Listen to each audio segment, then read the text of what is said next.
Mas eu queria falar um pouco, né, Bess, desse desafio de crescimento. Vamos supor, são 18 anos, né? Quais foram as etapas que marcou? Então você abriu a loja, né, tal, fez sentido. Quais foram as primeiras dificuldades nos primeiros 10 anos ali, que é onde que as empresas geralmente fecham, né? Não conseguem passar da barreira dos 5 para os 10 anos de negócio. O que você achou nessa primeira década aí que fez sentido para você como microempreendedor? Na verdade, Roma, a primeira loja é de 90, então ela já está com 30 anos. 31, por aí, né? E ele teve as dificuldades dele, claro, e a gente acompanhou mais de longe. Que eu falo de quando a gente abriu a loja 2 lá na 6A, aí eu tenho mais experiência porque eu vivi tudo isso, né? No comecinho, não tinha a loja 3 que tem hoje, então o João trabalhava comigo. Nós abrimos eu e o João só, sem nenhum funcionário. Aí depois de 6 meses a gente já viu a necessidade de ter um funcionário, a gente contratou o William, que está com a gente até hoje. O primeiro funcionário é meu gerente. E as dificuldades foram inúmeras. Como todo empresário que bola e pensa em empreender no Brasil, tudo tem vantagens e desvantagens. E são muitas, a gente também não pode ficar chorando, que nada ajuda, mas a correnteza contra é muito forte. A gente sabe disso, eu não sou consultor nem nada, mas eu senti na pele, a gente sente na pele a dificuldade. O Bessante também deve saber e já contou a história aqui que eu já assisti, mas as dificuldades são enormes. Você vislumbra uma coisa quando na sua casa você fica pensando naquele ambiente legal, cheio de mercadorias, bem exposta. Eu venho do comércio, eu trabalhei em grandes lojas de rede. E a gente vislumbra aquela exposição bonita, a gente sorrindo para o cliente, e eu gosto de gente, eu gosto do cliente, meu cliente, eu tenho o maior carinho por todos eles, e às vezes chega na hora e não acontece, então você tem que lidar também com as suas frustrações, mas aquela gana, aquela garra, aquela vontade, aquela chama que o empresário de sucesso tem dentro, né? Então ele não faz conta, ele cai, ele levanta. É isso aí. As dificuldades, que nem você falou, no começo eram inúmeras. Por quê? Já tinha gente no mercado oferecendo o mesmo produto. Tinham vários, não era um só. Mas aquela garra, aquela vontade, aquele gosto fez a gente ser o diferencial. Né, gostar de balcão, muitas vezes a pessoa quer só venda grande, não, a gente gostava de cada parafusinho que a gente vendia, isso daí foi nos ajudando no começo, né, nunca me importei com o valor de venda, é só isso aqui, nossa, 20 centavos não tem importância. Aconteceu um caso tinha um cliente lá que ia buscar pouquinha coisa pro sítio dele e a gente não sabia, e ele era comprador de uma grande empresa da cidade, e essa empresa veio através dele. Que legal. Até ele já saiu, aposentou, mas até hoje ele é cliente nosso na loja. Então isso daí é super legal. Então nós nunca fizemos diferenciação de pequena venda como grande venda, e isso daí foi impulsionando. Dificuldades são muitas. Você sabe que no Brasil a gente tem um sistema tributário totalmente arcaico. Claro que a gente não está para reclamar, mas nada muito ajuda, principalmente você crescer.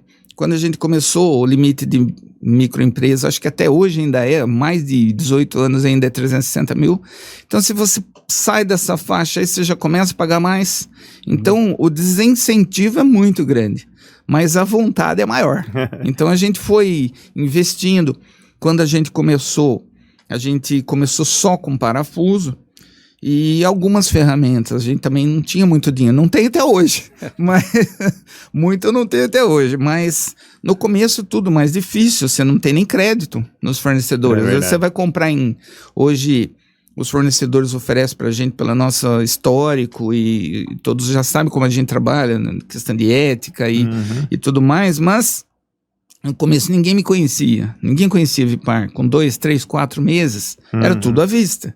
E daí um primeiro começou a dar um crédito de uma vez, hoje todo mundo oferece, eu faço em 2, 3, 4, venda grande, compra grande, né? Mas na época não, então a gente era só parafuso, só que o cliente ia lá, a gente já tem a experiência da loja 1, Mas a loja 1 ainda estava focada também muito em parafuso. Mas para que lado que nós vamos crescer? Isso também foi.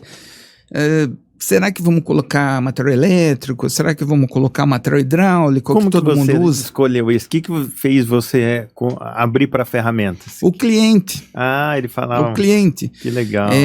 A gente foi sentindo, né? Tem muito do feeling do empresário também. O cliente. Eu vou comprar esse parafuso, mas preciso de uma chave para apertar ele. Eu não tenho a chave. Poxa, eu não tenho lá. Vamos pôr. Como? Não tenho crédito, mas vamos apertar. No começo a gente praticamente, hoje também a gente não tem um grande salário, mas vamos segurar. A minha esposa era professora de geografia. Ela é professora até hoje, mas ela era professora de geografia numa escola da cidade, uma grande escola particular da cidade. E em casa ela segurava a onda lá, né? Para manter a geladeira pelo menos acesa, meio cheia. Mas aí a gente foi reinvestindo tudo. E não dá resultado na hora, né? Demora muito tempo. E aí a gente foi reinvestindo, colocamos uma chave combinada, chave de boca estrela, depois já um alicate. Aí depois já foi os clientes, eu preciso lixar lá, você não tem uma lixa. Colocamos lixa. Aí os consumíveis e assim, e a última coisa foi máquina elétrica. Então assim a gente foi fechando aquela linha. Muitas vezes a gente coloca algum produto que encalha, é raro, mas acontece.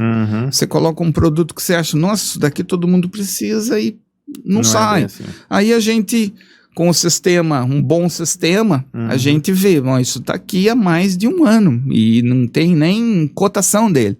Então aí, isso já não... A gente vende por encomenda.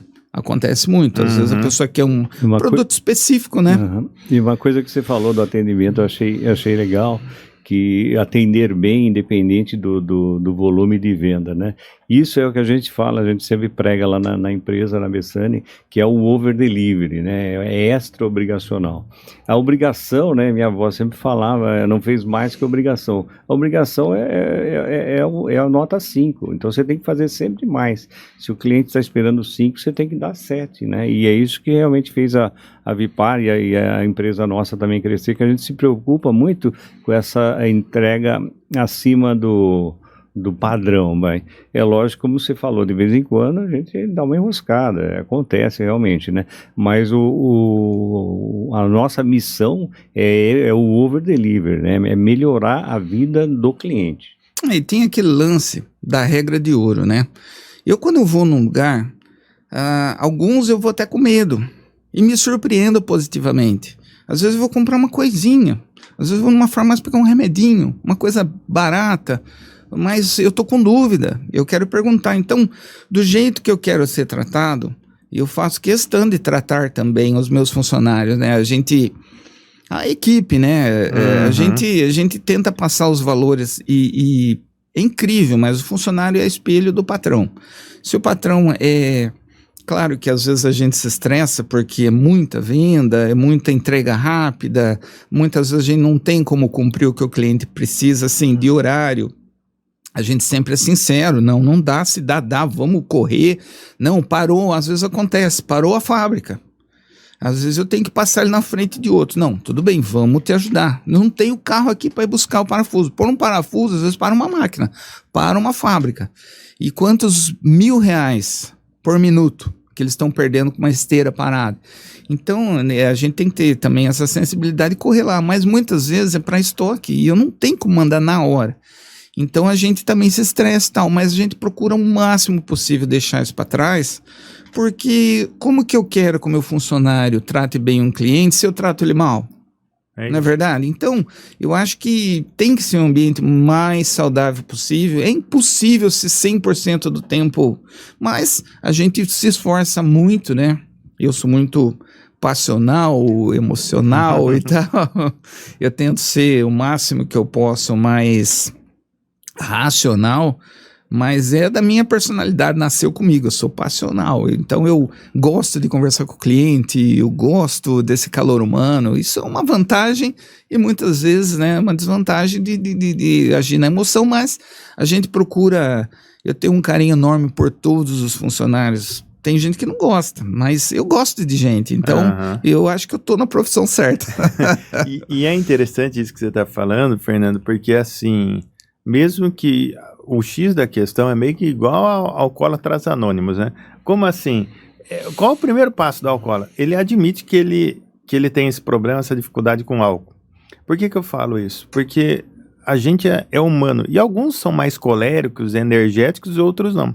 Mas identificar o jeito que você é faz com que você fique mais atento em situações de adversidade, de anomalia, Então, isso diminui ainda mais os momentos seus De pico.